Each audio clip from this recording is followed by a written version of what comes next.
bersama saya, Vivi Tristianti, NIM 2121313. Pada video kali ini, kita akan membahas mengenai konsep dasar ilmu ekonomi. Teman-teman, apakah konsep dasar ilmu ekonomi? Sebelum kita menuju apa itu konsep dasar ilmu ekonomi, lebih baik kita mengetahui dulu apa itu ekonomi.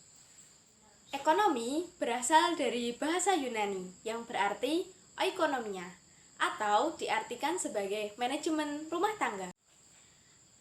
Kata oikonomia berasal dari kata oikos dan nomos. Oikos yang berarti keluarga atau rumah tangga, sedangkan nomos yang peraturan, aturan, dan hukum. Nah, apakah ekonomi itu hanya membahas tentang masalah rumah tangga saja? Nah, lebih lanjutnya, kita langsung masuk saja ke konsep dasar ilmu ekonomi. Ketika mendengar kata ekonomi, pastinya kan tentang uang. Ternyata, uang merupakan bagian kecil dari elemen konsep dasar ilmu ekonomi. Pengertian ilmu ekonomi tidak hanya dapat kita simpulkan dalam suatu kegiatan transaksional saja, melainkan para ahli ilmu ekonomi memiliki pendapat masing-masing mengenai apa itu ekonomi. Di antaranya, menurut Richard Gillespie, ilmu ekonomi adalah ilmu yang mempelajari pemanfaatan sumber daya langka untuk memenuhi keinginan manusia yang tidak terbatas. Lalu menurut Adam Smith, ilmu ekonomi adalah ilmu yang mempelajari perilaku manusia untuk mengelola berbagai sumber daya terbatas atau tidak terbatas untuk mencapai tujuan-tujuan tertentu dalam hidupnya. Lalu, menurut John Maynard Keynes, ilmu ekonomi adalah ilmu yang mempelajari tingkat kemakmuran suatu negara yang membutuhkan intervensi pemerintah sehingga mencapai suatu kondisi perekonomian tertentu.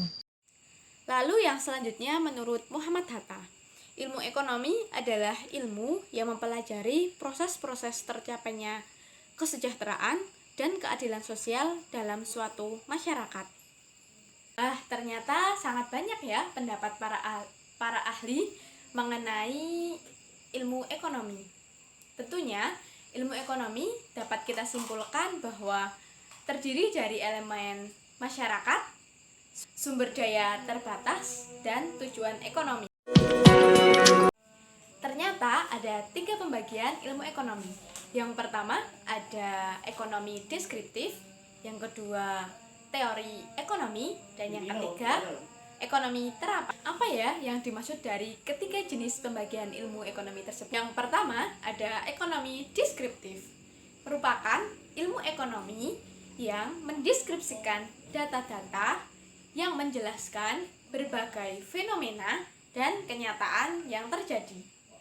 Jadi, ekonomi deskriptif merupakan suatu cabang ilmu ekonomi yang memaparkan secara apa adanya tentang perekonomian di suatu daerah atau suatu negara pada masa-masa tertentu berdasarkan data-data yang ada. Selanjutnya, mengenai teori ekonomi, merupakan ilmu ekonomi yang memberi penjelasan secara sederhana mengenai cara sebuah sistem ekonomi bekerja serta ciri-ciri yang sangat penting dari sistem ekonomi tersebut. Teori ekonomi ini terbagi menjadi 2 macam, yaitu ekonomi makro dan ekonomi mikro. Menurut teman-teman, apa sih perbedaan dari ekonomi mikro dan ekonomi makro? Di ekonomi makro, kita mempelajari kerja suatu perekonomian secara keseluruhan untuk menjadi sebuah sistem, meliputi tingkat pengangguran, pendapatan nasional,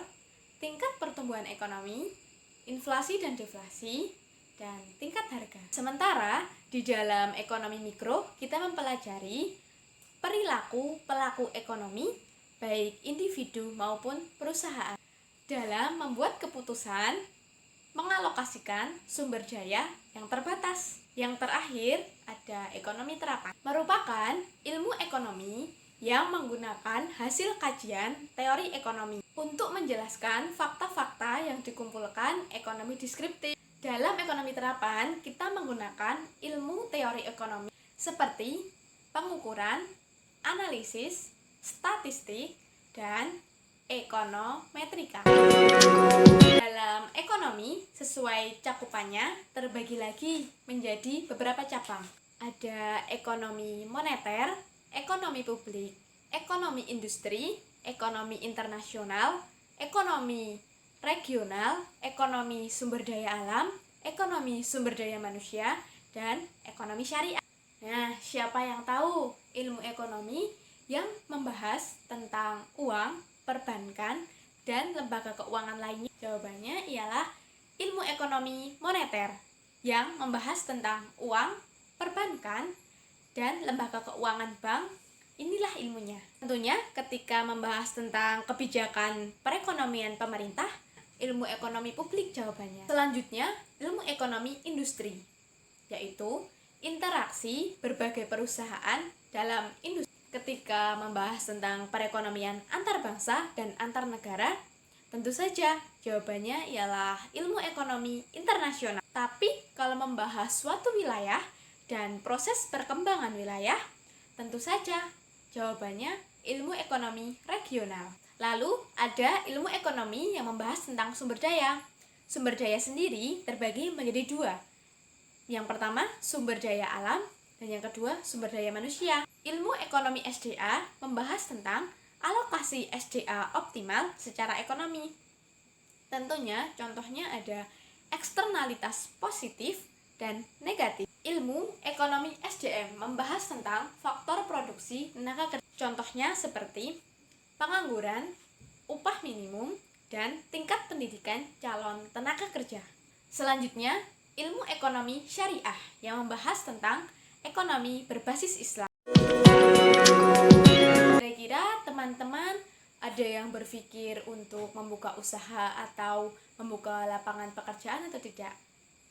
Sebelum membuka usaha atau membuka lapangan, tentunya ada prinsip-prinsip yang harus dipenuhi. Nah, kita harus mengetahui apa itu prinsip ekonomi. Prinsip ekonomi terbagi menjadi 3 jenis menurut kegiatannya.